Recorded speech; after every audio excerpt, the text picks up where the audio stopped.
Welcome back, everybody, to week 3 of the website Retool Challenge.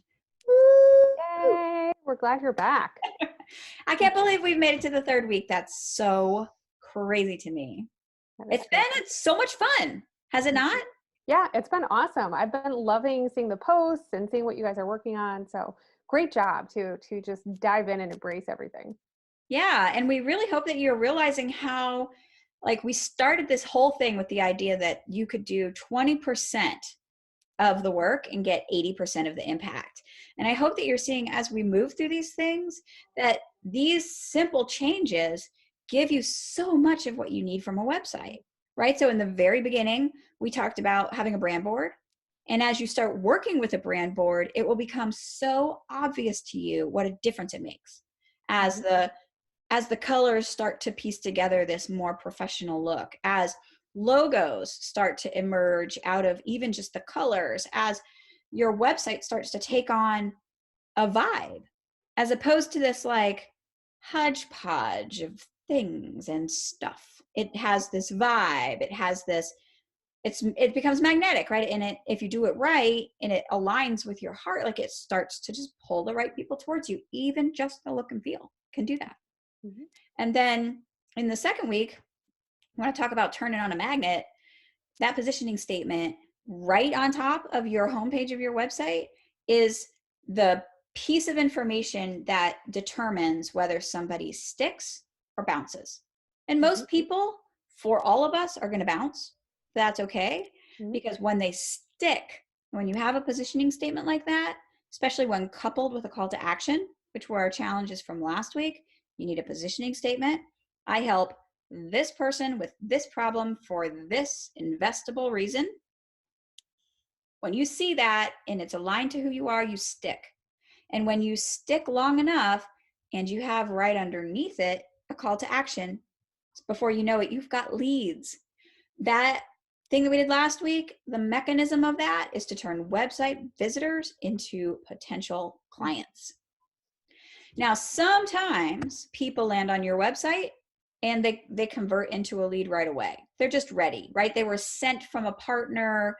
They were recommended by another therapist, whatever. They already know they want to work with you, and you must have that path in place. Land, convert. But there are some people for whom they're going to need a little bit more information about who you are. Now, they're going to get that information. The website, research, data, stuff tells us unequivocally that when they're not sure who you are, they go looking at the about page to find out who you are, right? Yep, absolutely. It is, I think at this point, the second most popular page on your site, homepage being the most, and then where they go next is your about page, if they kind of like what they see on the first one. Yeah. So with those 4 things, you start to create a vibe, turn it into a magnet, convert them into leads. This week, you're going to learn how to have an about page that also has a call to action on it, right? The same call to action, which is book a call with me. So then you have a path. You have a website visitor's path. They land on your homepage, they see your positioning statement, and they don't bounce. And they either book a call or they go to your about page and then they book a call. And that is the simple path right there, is what changes just a website for informational purposes into something that can actually convert visitors into potential clients. So those are the 4 things that we built this entire website retool challenge around. And now, if I'm not mistaken, I think it's time for us to actually walk through that about page. Is that true, Alyssa? Are we ready? Okay. We're ready. We're going to dive into it. All right. So why don't you share your screen and I'll be here asking clarifying questions. Okay. Awesome. All right. So can you see this? I can. Okay, great. So we are going to kind of buzz through this kind of quickly, and you guys will have these slides so that you can use them as a template as you're writing. So there's going to be a little bit of writing involved in this, right? And that's okay. You can tweak it, edit it, just get a draft down, and I'll walk you through what has to be in each section. Love it. I love a good template. There's really nothing better than a good template. Yeah, it's pretty awesome. It helps, I feel like, just take all that guesswork out and it makes it really simple. Like if I have a clear prompt, I know what the heck I'm supposed to write. Yeah. No, it's a huge difference. I think you guys are going to be really psyched about this. So we'll talk just for a second about some of the things that we see on an about page that is just not really ideal, right? We don't necessarily want to see these are often the things that we see that we want to tweak to make them even stronger. Mm-hmm. So often we see your training and credentials described in great detail, maybe your approach or the process by which change happens. So you're talking a lot about how therapy works, how coaching works, your theoretical orientation. Mm-hmm. Maybe there are big blocks of text, Mm-hmm. right? We sometimes take a lot of words to describe how we work with people, what we do, right? So we can see these long blocks of text, which I Mm-hmm. have to say, most people skim websites. So Yeah. if your information is not easy to consume and broken up in readable ways, people bounce extra fast, even if Yeah. they like you, just because Yeah. it's too much to drown in that much information. So true. So insider language, this is another one, right? Using some type of jargon that maybe has become a part of your day-to-day speech or something that you feel like people know and are familiar with, but often the layperson does not know that insider language or that kind of jargon. So we want to keep it This clean, is a simple. huge one for coaches and therapists Yeah, who know so much about what's actually going on that they forget how to talk about it like someone who hasn't found the solution yet. And like a big part of the work that we do when we work with clients on about pages and on positioning statements and on the rest of it is stripping out the therapy speak. yeah, It's a skill that you really have to develop if you're going to write effective copy for your website. absolutely. And especially if you've been doing this and thinking about it and talking about it for years, for like a decade, right? Right. It's just Many part of decades. how you think. Yep. Right. Many decades. Yeah. So we have to like take an intentional shift there. Yeah. So we talked about this a little bit, but a couple quick reasons why it's really important to have a compelling about page. As I said, it's one of the most popular pages on your website. And the surprise part of it is that it's not really about you, right? It's Right. actually about your potential clients. It's about your website visitors. So it gives you the chance to connect emotionally with your potential clients, shares your story or a story. And I'll tell you more about that in a minute. That allows you to really empathize with your client's struggle so that they feel like it can be overcome, they have hope, and that you get them, right? You've either Mm-hmm. been through it or you can understand their struggle very deeply. Mm-hmm. So this is the part that really builds that trust with your client, right? All right, so I'm going to dive in because these will become clearer in a minute. So, what we're going to start out with is the struggle that your client has that they know that they have, right? The words that they use to describe their struggle. I want to really Mm-hmm. open with this so that they know within a second or two that you get them. You understand their struggle. You're speaking to them in their words, right? So, you're identifying that you know what they're going through. Mm-hmm. So your challenge here is to write down just some phrases, couple sentences, very short, not a lot of words here, that helps them know that you get what it's like to have their struggle. So And you're that connects to the positioning statements Mhm. middle section. Well, kind of the first two, the person they know they are with the problem they know they have. If you did some deep thinking about that last week, then you have a deep, good sense of their struggle that you can use in this section. Absolutely. And this is also the part where you want to take stock of what people say to you when they call you, right? When you first get on Mm-hmm. the phone with clients or potential clients, or you have an initial appointment with someone, they often give you the answer to this, right? Where you start to see themes in what people show up to your office struggling with. Mm-hmm. So the next part is the first step in a little bit of a story that you're going to tell, right? So this story and all well told stories should have a before, an aha moment or a crux of emotion, and then an after. So that's the flow that we're going to talk about on your site. And this is the part that will be the before section. Now, I would encourage you to think about what story you're going to tell, right, before you dive into this section so that you sort of have a theme for what story you're going to talk about.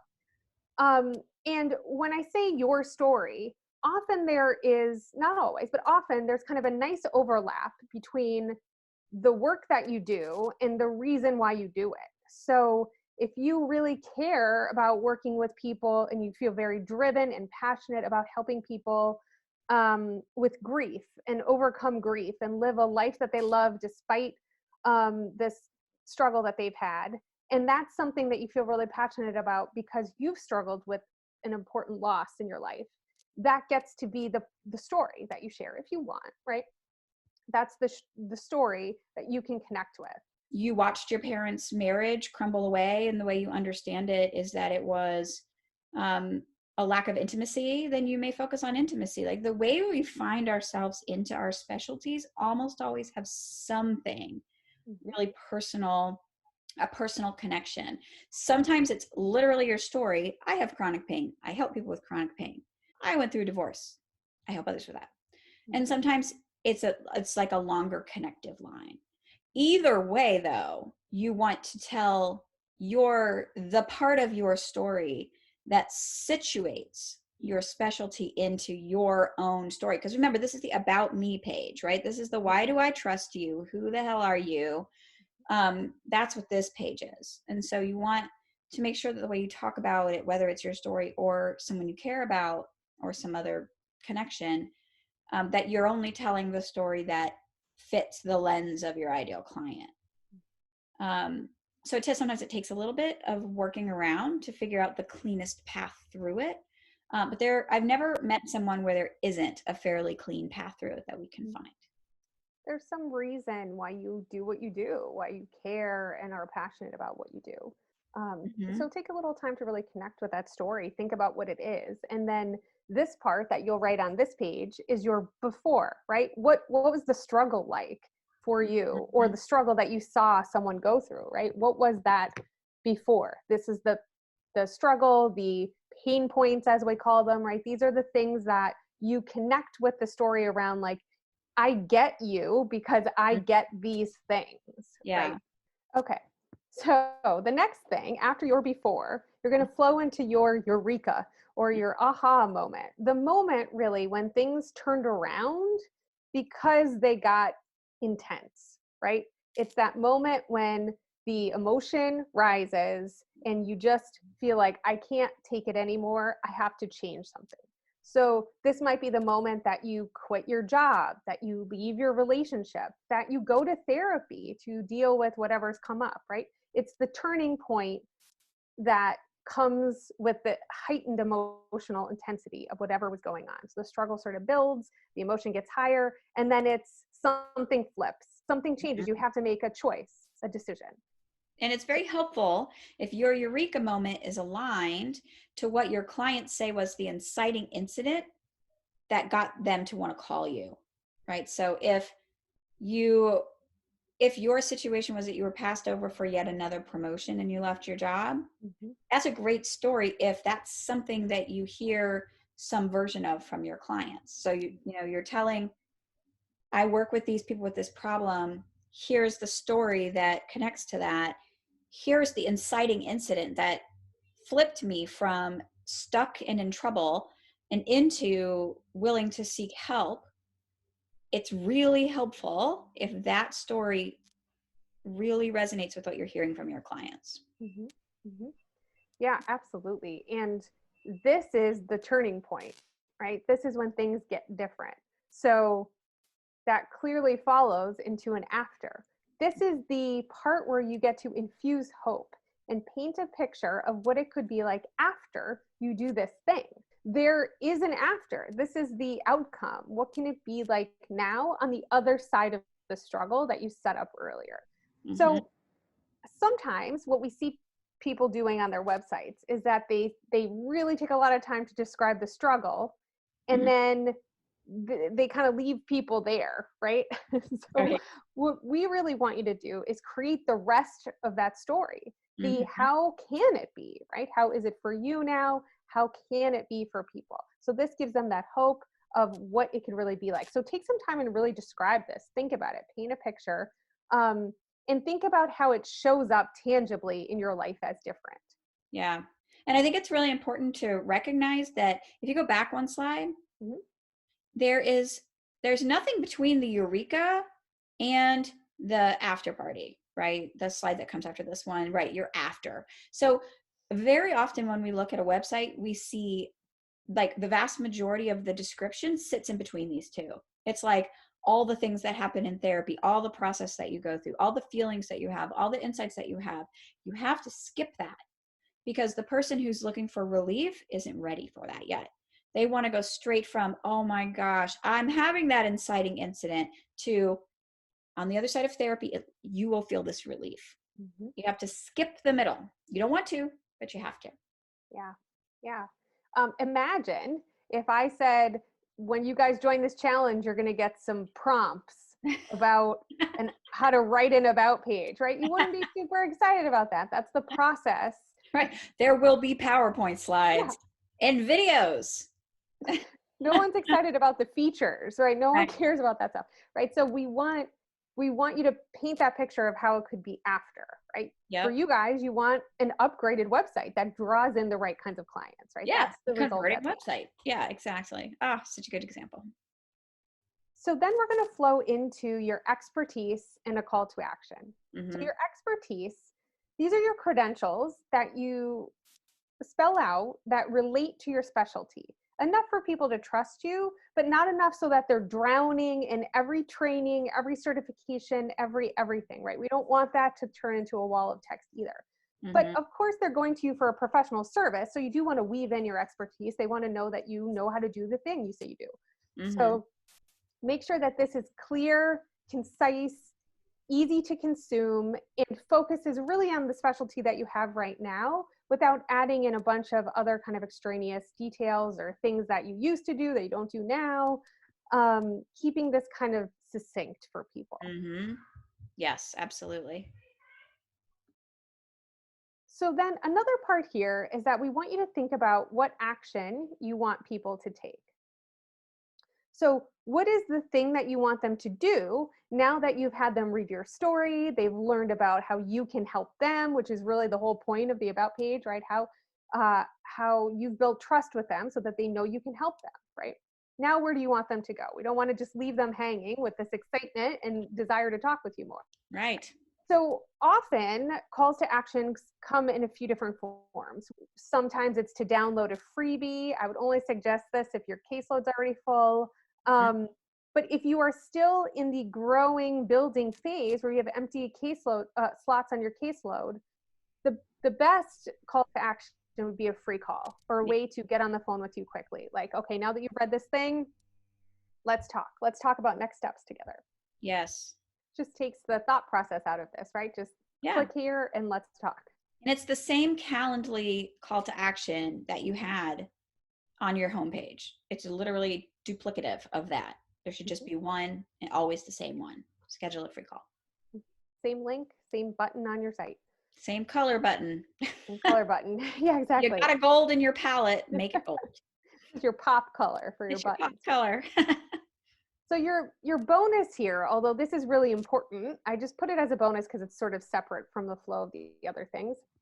These are some personal details about yourself, right? So I set this up on my about page a few iterations ago where I said something like, when I'm not coaching, I love to, and then I had a few things. And you can set this up in different ways, but I really recommend like 3 or 4, 5 max personal details about yourself. And these are things that you feel like fit within your guardrails of your comfort in sharing with people who may be your potential clients. So I know sometimes we get like stuck in this and we feel like, oh my God, I can't say anything. But if you think about it, there's probably a lot of pretty benign things that you're okay with letting people know about you. So this gives them another layer of interest and awareness and ways that they can connect with you and who you are. So some prompts to get you thinking are, what do you like to do outside of work? Hobbies, interests, volunteer work. Mhm. I imagine it would be okay to share that you volunteer to foster dogs sometimes, or that you like to run half marathons, right? These are pretty kind of benign things that people can relate to. Mhm. What do you do to relax and blow off steam? Is there any interesting travel tidbits that you want to share? Amanda, you have a great example for the travel tidbit. Do you want to share that?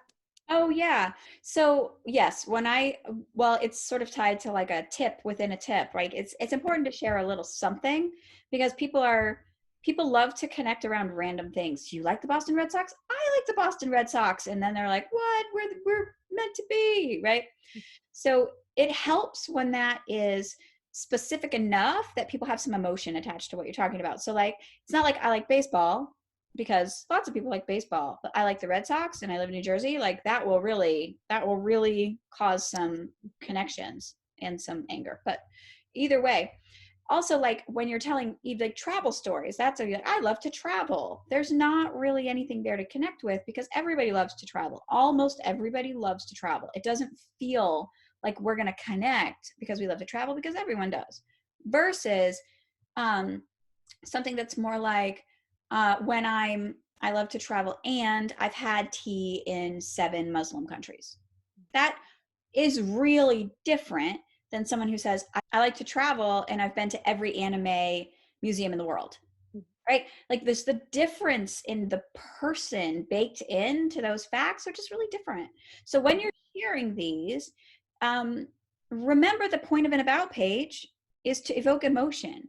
And what you're doing with these is saying, here's just enough of like who I really am. I like to travel and have afternoon tea. I've seen every castle of Henry VIII's wives. Like those are all really different ways of traveling. I've been to every American national park, whatever, or 5 of them in the last year. It's Absolutely. just looking at that in that depth is helpful to actually create the emotion, which is the actual point. Mhm. Yeah, that's a great example. Another one that I'll throw in is a colleague that I know who does website design was talking about how when he added more details about the fact that he loves Harley Davidsons and has like 1 or 2 motorcycles that he likes to travel with, and he had some pictures on his social media related to it. He said he got a flood of inquiries about people reaching out who wanted to talk about Harley Davidsons in one of their websites designed, right? So this was something that made it easier to reach out to him. They had an immediate connection. They were kind of like together in the same like sub circle of people. And it was cool. It was something that he found unexpected that really helped his business. Well, and juxtapose the Harley Davidson guy against somebody who says, when I have the chance, I go to 5-day silent meditations, right? And there you sit being a person, either drawn to like, ooh, kind of edgy, and like, I feel like I'm kind of edgy and I want to, versus, oh my God, I need so much peace. Like quiet for 5 days feels like just bliss. Mhm. It just changes which direction you go. Yeah. Yeah. So these personal details actually play a really interesting role Mhm. at the end of your website. They are not the feature, Mhm. but they're at the end of the about page and they give people something to sort of latch onto if they're still looking for something that makes them feel like, oh yeah, that guy's for me. Mhm. Absolutely. And you can also tie in, if you want, a notable fact about you, something that's unique and interesting about you. For me, I think I have something on my website now still about The Office because I grew up in Scranton and that is our only claim to fame. And it's an easy way to connect with people, right? My high school was on The Office. Everyone Who loves doesn't, The Office. who Yeah, doesn't love The Office? right. If Um, they don't love The Office, they should not work with you. do not call me. Right? Oh, but like it's something that feels really easy and comfortable to let people know. It's, it's pretty benign information about me. Hmm. So, do you have pets, kids, large plants, anything you care for, all of the above, Yep. stuff that you feel comfortable really sharing to connect with people? Okay, so this is really the end of the page, right? This is how you're going to round out your about page. Is just seeding in some of these personal details. Well, there will be a call to action underneath it. Yes. There will be a call to action. Oh, here you are. There will be a call to action at the top of the page, right under the hero image or however it's set up. There's one at the top, but there's one at the bottom. It's the same call to action. Mhm. It's the same like book a call. And then at the bottom, book a call. Yeah, so just make sure you have that call to action at the bottom of your page and then you're good to go. You have a website with brand colors and an awesome headshot and a magnetized positioning statement, a standard call to action that is all over your website, asking them to do the same thing so it's clear what's next, and an about page that gives people the information they need to take the leap and begin to trust that you are the person who can help them. And don't worry if you don't have a perfectly crafted positioning statement yet. They can take some time. There's often a few iterations we need to go through. So definitely do not worry about that.